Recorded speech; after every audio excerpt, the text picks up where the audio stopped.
శనివారం మీ time table ఏంటి generally? Mic. Office.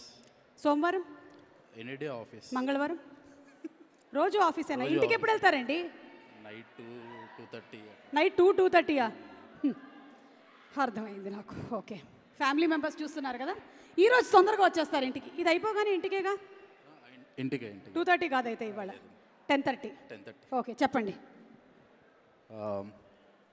అందరికి నమస్కారం. సరిపోదా శనివారం చాలా స్పెషల్ ఫిలిం నాకు కూడా. ఎందుకంటే నాకు దీంట్లో చాలా క్లోజ్ అసోసియేషన్ ఉంది. ఫస్ట్గా కళ్యాణ్, ప్రొడ్యూసర్ కళ్యాణ్.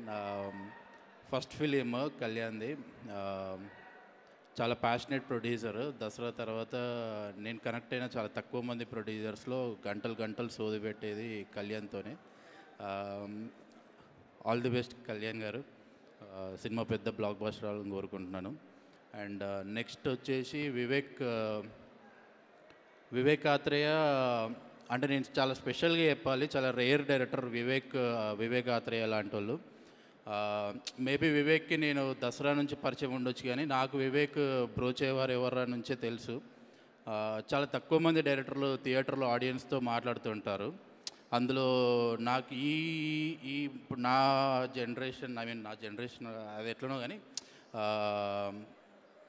వివేక్ గురించి చెప్పాలంటే, బ్రోచేవారు ఎవర్రా మాదాపూర్ హైటెక్ థియేటర్లో 10 రూపాయల థియేటర్ కొనుక్కొని కూర్చొని బ్రోచేవారు ఎవర్రా చూస్తున్నాను.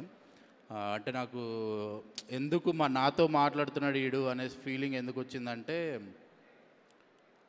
ఇది చెప్పొచ్చు లేదో చెప్పేస్తా. ఓకే, నేను ఇంటర్మీడియట్ ఫెయిల్ అయ్యా ఫస్ట్. అంటే ఇంటర్ పాస్ అయితే మా డాడీ నన్ను బీటెక్ చేయించి అటుదిక్కు పంపిస్తాడేమో అని కావాలని ఒక సబ్జెక్ట్ ఆపాయన్నమాట. సో దాని తర్వాత ఏదో వేరే ఫిలిం స్కూల్ గురించి ఇంటర్ పాస్ అవ్వాలి అంటే అప్పుడు వెళ్ళి మళ్ళీ పాస్ అయ్యి ఫిలిం స్కూల్కి వెళ్ళా. బట్ ఫిలిం స్కూల్లో మళ్ళీ ఫెయిల్ అయ్యాం. బట్ అప్పుడు పాస్ అయినందుకు నా దగ్గర ఇంటర్మీడియట్ సర్టిఫికేట్ వచ్చింది కదా అని మా డాడీ మా బాబాయ్లు అందరూ వచ్చేసి ఇంకా డిగ్రీ జాయిన్గా, అట్లీస్ట్ ఓపెన్ డిగ్రీ జాయిన్ కానీ, ఎందుకంటే నాకు ఇక్కడేమో ఎక్కడ అవకాశాలు రావట్లేదు. సరే వీళ్ళందరూ నన్ను ఎందుకు అడుగుతున్నారు ఇప్పుడు 2 ఇయర్స్ తర్వాత బీటెక్ జాయిన్గా, డిగ్రీ జాయిన్గా ఆలోచిస్తే, మేబీ ఇంటర్మీడియట్ సర్టిఫికేట్లు ఉన్నాయి కాబట్టే కదా అని చెప్పేసి ఓ రోజు కోపం వచ్చి 7th క్లాస్ నాది board exam, 7th 10th intermediate అన్నీ తగలబెట్టాయన్నమాట. అది బ్రోచేవారు ఎవరాల్లో ఒక క్యారెక్టర్ అలా తగలబెట్టడమో చించేయడమో చేస్తుంది. నాకు అది బాగా కనెక్ట్ అయింది. ఎవరిని అమ్మాయిడు ఎవర్రా నా సీనే రాసిండు అంటే, అట్లా చాలా తక్కువ మంది డైరెక్టర్లు మనతో మాట్లాడుతుంటాడు సినిమాలో. సో నాకు వివేక్ అక్క నుంచి బాగా కనెక్ట్ అయిన డైరెక్టర్. నాకు నాని అన్న అంటే చాలా ఇష్టం, పిచ్చి. మేబీ మా డాడీ మా అమ్మ తర్వాత అంత ఇష్టం అన్నమాట మనిషి.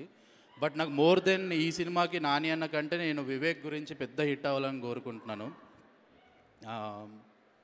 అంతే అనుకుంటా. Thank you. కాదు ఇంకొకటి ఉంది. మేబీ అన్న నేను నీకు ఇందాక చెప్తున్నట్టు, లేదంటే నేను కలిసిన ప్రతిసారి నిన్ను టార్చర్ పెట్టేది నేనే అనుకుంటా. నాకు నీ దగ్గర నుంచి మాస్ అని. ప్లీజ్ ఇంకా నువ్వు మాస్ సినిమాలే చెయ్యన్నా, ఇది నా పర్సనల్ రిక్వెస్ట్. నువ్వు క్లాస్లో ఇంకా ది బెస్ట్ ఇచ్చేసావు. జెర్సీ, బలె మొగడువే, నిన్ను కోరి, ఇట్లా చాలా క్లాసిక్స్ ఇచ్చేసావు. ఇంకా మాస్ కోసమే వెయిటింగ్ నీ దగ్గర నుంచి. అంతే. Thank you so much. ఈరోజు ఒక గొప్ప విషయం చెప్పారు తెలుసా మీరు?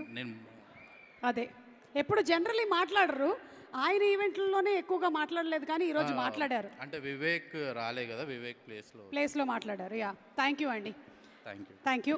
అండ్ అలాగే యూత్ చాలామంది చాలా హ్యాపీగా ఫీల్ అవుతున్నారా, ఆయన తగలబెట్టేశారు సర్టిఫికెట్లు, ఇంటికి వెళ్ళి